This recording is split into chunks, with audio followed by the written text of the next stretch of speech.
पीले दांत वाली बहू। रंजना कभी ब्रश नहीं करती थी।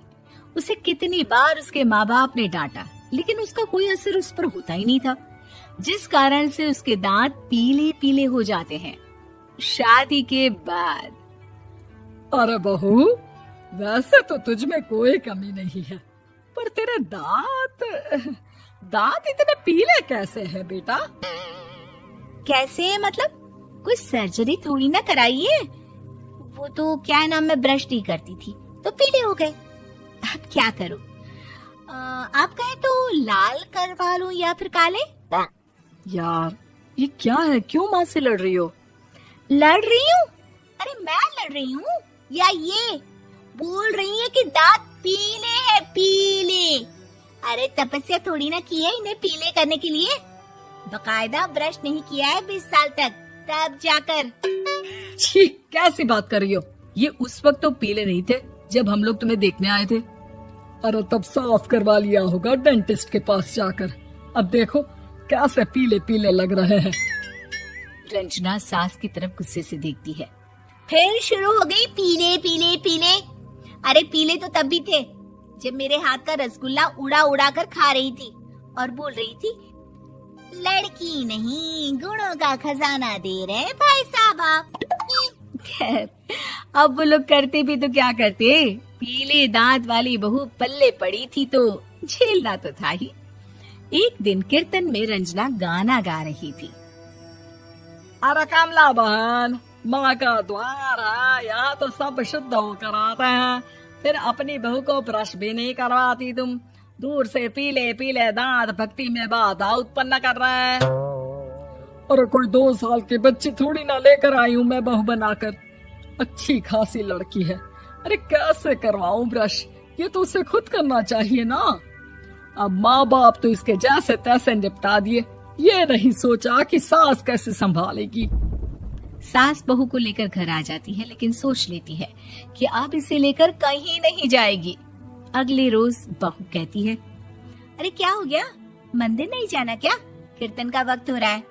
मेरी मधुर वाणी से कान्हा जी जागते हैं और सोते हैं। आप तो जानती है ना उनकी भक्ति में कितना मन लगता है मेरा। वो क्या है ना, तबीयत ठीक नहीं लग रही है मेरी, आराम करूंगी मैं। तबीयत ठीक नहीं लग रही? अभी तो मिथुन के गाने पर नाच रही थी आप, और अब बोल रही है कि तबीयत ठीक नहीं लग रही। अरे भक्ति में मन लगा लो सासू माँ, ऊपर जाना है, क्या मुंह दिखाओगी आप? हाँ? सास को बहू की बात पर गुस्सा आ जाता है। मैं क्या मुंह दिखाऊंगी, इसकी चिंता तो ना कर, समझी? अपने मुंह की चिंता कर, जो ये पीले पीले दांत लेकर हर जगह पहुंच जाती है। पता है लोग कितना मजाक बनाते हैं। ना जी ना, मैं नहीं जाना कहीं तेरे साथ। तो ये बात है, कोई ना, मत जाओ, मैं अपने कमरे में ही बैठकर भक्ति कर लूंगी। ऊपर वाला दांत थोड़ी ना देखता है, मन देखता है, भावना देखता है। और अरे बस बस, तू सब कुछ दिखा, बस ये सफेद चमकदार दांत ना दिखाना किसी को, है? जा यहाँ से। बहू को सास की बात का कोई फर्क नहीं पड़ता, वो तो जैसी थी वैसी ही रह जाती है। सुबह नहाकर किचन में खाना बनाना, फिर खाना खाना, कीर्तन भजन करना और सो जाना। एक दिन, माँ जी मैं सहेली के घर जा रही हूँ, शाम को लेट आऊंगी। हाँ हाँ तो जाना, मैंने कौन सा तेरी आरती करनी है घर पर बैठकर। रंजना सहेली के घर जाती है, जहाँ वो पार्टी में जाने की तैयारी कर रही होती है। अरे शिखा, कहाँ जाने की तैयारी कर रही है? मैं गलत वक्त पर आ गई क्या? अरे नहीं यार, उल्टा सही वक्त पर आ गया। मैंने ये साड़ी और ज्वेलरी निकाली है यार, शाम को इनके ऑफिस की एक पार्टी में जाना है। बताना कैसा लग रहा है ये सब? नहीं यार, इस ड्रेस के साथ तो वो वाली ज्वेलरी अच्छी लगेगी। हाँ हाँ सही बोल रही है, मैंने ध्यान ही नहीं दिया। वैसे तो हमेशा से मस्त फैशन सेंस रखती है। तो बड़ा जाती होगी ना पति के साथ पार्टी में। रंजना कुछ नहीं बोलती, बस सोचती है कि यार काश ये बात सही हो जाती, पर मैं क्यों नहीं जाती पार्टी में? क्या इन लोगों की कोई पार्टी होती नहीं होगी? रंजना घर आती है और रात में पति से सवाल करती है, एक बात बताइए, आप मुझे किसी पार्टी में क्यों नहीं ले जाते? क्या आपकी यहाँ ऑफिस में पार्टी नहीं होती? पति बेचारा क्या कहता कि दांत पीले हैं तुम्हारे इसलिए। अरे कोई पार्टी होती नहीं हम लोगों के ऑफिस में, तो कहाँ से लेकर जाऊं?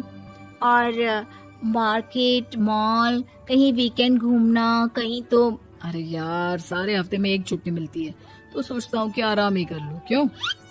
रंजना मन मार के रह जाती है। पहले कभी सास के साथ मंदिर जाया करती थी, लेकिन वो भी सास ने ले जाना बंद कर दिया। घर बैठी बैठी रंजना बोर हो जाती है। तभी उसे आइडिया आता है और वो मायके जाने का सोचती है। सासू माँ, 2 दिनों के लिए मम्मी के घर जा रही हूँ। अच्छा अच्छा ठीक है, आराम से जा। और हाँ, माँ से कुछ अच्छी आदत सीख कर आना कि कैसे शरीर के हर भाग की तरह दांतों की सफाई भी जरूरी होती है, समझी? शुरू हो गई ना आप। वो लोग आपकी तरह नहीं है कि छोटी छोटी बात का बतंगड़ बना दे। उन लोगों के लिए मैं मायने रखती हूँ, ना कि मेरे पीले पीले दांत। रंजना माँ को बिना बताए उन लोगों को सरप्राइज देती है, लेकिन जैसे ही वो दरवाजे पर पहुंचती है, अंदर देखती है कि घर वाले कहीं जा रहे होते हैं। अब माँ, काश रंजना दीदी के दांतों वाली प्रॉब्लम नहीं होती, तो वो भी हम लोगों के साथ चलती ना बुआ जी की बेटी की शादी में।